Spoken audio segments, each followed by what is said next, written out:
In the beginning, Java was born from fire and ash. The earth groaned, birthing fire and shadow, a realm where gods and monsters would soon walk.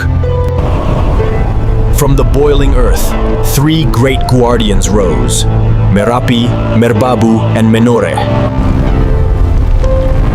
From fire, earth, and sky they rose, titans of stone. From within the mist, ancestral spirits emerged, beings of pure light, sworn to guard the balance of this newborn land. This land, it breathes with ancient power. The first sages had arrived, sensing a sacred force beneath their feet, a place destined for greatness. From the heart of the mountains, the rivers Progo and Elo emerged, bringing life to the young land of Java. Their waters carried nourishment, growth, and the promise of a flourishing future. In the fertile valley of Kedu, small villages grew into a young and thriving kingdom. The people honored nature as the giver of life, offering thanks to the earth that sustained them. That night, a child was born in light, a boy destined to shape the future of Java. This child shall be known as Sang Jinalaya, a name chosen for a soul destined for greatness. As he grew, Jinalaya showed deep wisdom and a peaceful heart beyond his years. Dharma guides your actions, and karma shapes the path you walk. In deep meditation, Jinalaya saw a mountain of light, a sacred place of awakening. Jinalaya ascended the throne, becoming the ruler of the Shailendra dynasty.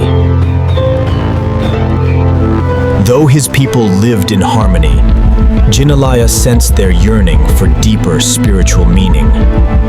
In meditation, he saw a vast mandala of light, a sacred design meant to guide his destiny. Build a path toward enlightenment, a guide for all who seek truth. The king gathered architects, sages, and sculptors, the greatest minds of the land. This is Bhumi Sambhara, the stages of the mind on the path to enlightenment. Jinalaya chose a sacred hill in Kedu, believing it was the perfect place for his vision. The architects began drafting a grand mandala, the foundation of the sacred monument. They defined 9 sacred levels, each symbolizing a step in the inner journey. With a majestic decree, the king inaugurated the great construction of the sacred monument. Teams worked together to prepare the sacred hill, smoothing the land for the great foundation. From river and forest, large stones were carefully guided and prepared for the great construction. Using a special pathway, teams worked together to guide the stones toward the sacred hill.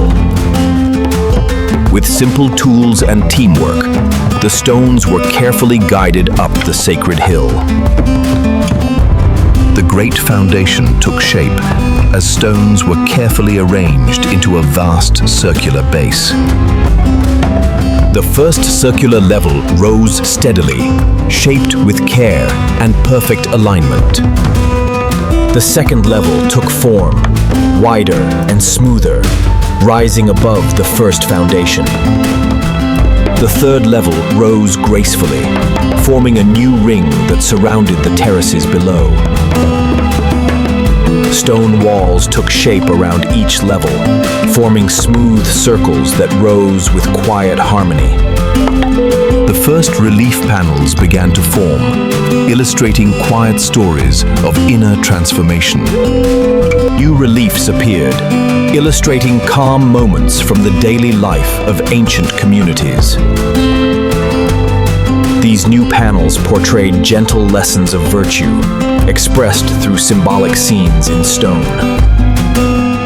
These reliefs portrayed wise teachers, guiding seekers through quiet moments of learning. Nature scenes emerged on the walls, showing calm forests and peaceful life in ancient times. These panels showed a quiet journey of reflection, guiding viewers toward inner peace. These carvings told stories of distant journeys, showing how communities connected across calm seas. These new carvings reflected unity and harmony, expressing peaceful values through graceful forms. Higher structures began taking shape, forming smooth, circular levels above the terraces below. Circular stone bases were arranged, forming the early foundation of the stupa structures. Layer by layer, the lower stupa walls rose, forming smooth curves above the stone base. The middle stupa took shape, its patterned openings arranged with care and perfect balance. The upper dome began to rise, shaped with smooth stones arranged in a gentle circular curve. Small stupa crowns were shaped, completing the gentle curves that defined the upper structure.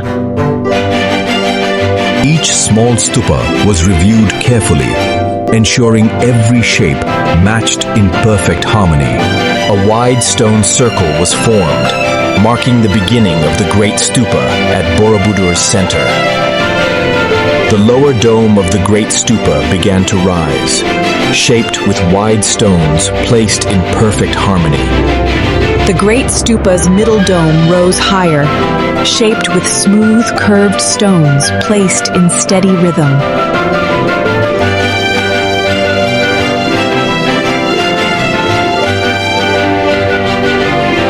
A small circular base was placed, preparing the top of the Great Stupa for its final crown. Layer by layer, the upper stones formed a gentle taper, guiding the structure toward its final crown. Support stones were placed carefully, forming a steady ring for the Great Stupa's final crown. The first crown stone was lifted carefully, rising toward the highest point of the Great Stupa. More stones were carefully placed, raising the early crown structure toward its final form. Each upper layer was refined carefully, shaping a smooth curve for the Great Stupa's final crown. The final crown stone was prepared with care, ready to be lifted to the highest point of the stupa. Strong ropes were secured around the crown stone, preparing it for the careful lift to the top. The great crown stone began its ascent, rising slowly on strong ropes toward the top of the stupa. The crown stone rose higher, reaching the upper platform of Borobudur as workers prepared to guide it into place. The crown stone was guided carefully, moving toward the center, where it would soon complete the great stupa. Slowly and carefully, the crown stone was lowered, approaching the center of the stupa's highest point. With a gentle final touch, the crown stone was set, completing the great stupa of Borobudur at last.